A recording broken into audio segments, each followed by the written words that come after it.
त्या साईडचा वायर कोपरा आहे.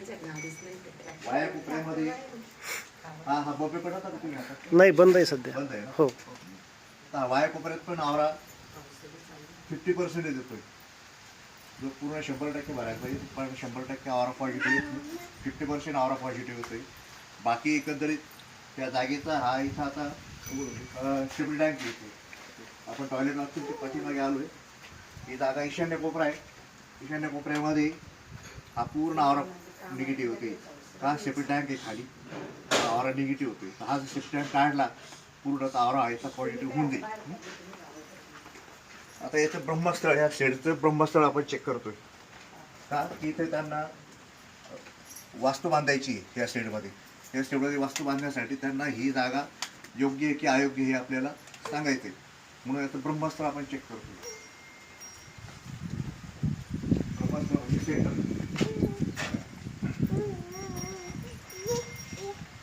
ब्रह्मस्थानात उभं राहून मी प्रत्येक दिशेकडे येणाऱ्या ज्या लहरी आहेत त्या मी चेक करणार आहे. तरी उत्तरकडे येणाऱ्या लहरी आहेत ज्या पॉझिटिव्ह आहेत.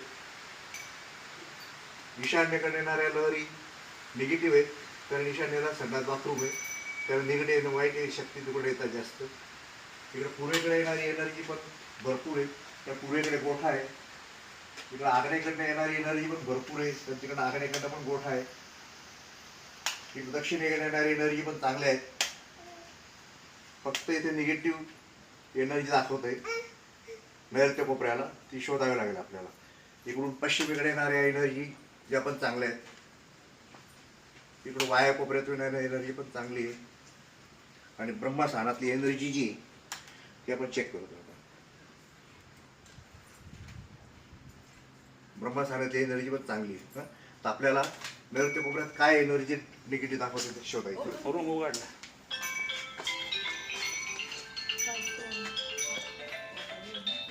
हा काय म्हणते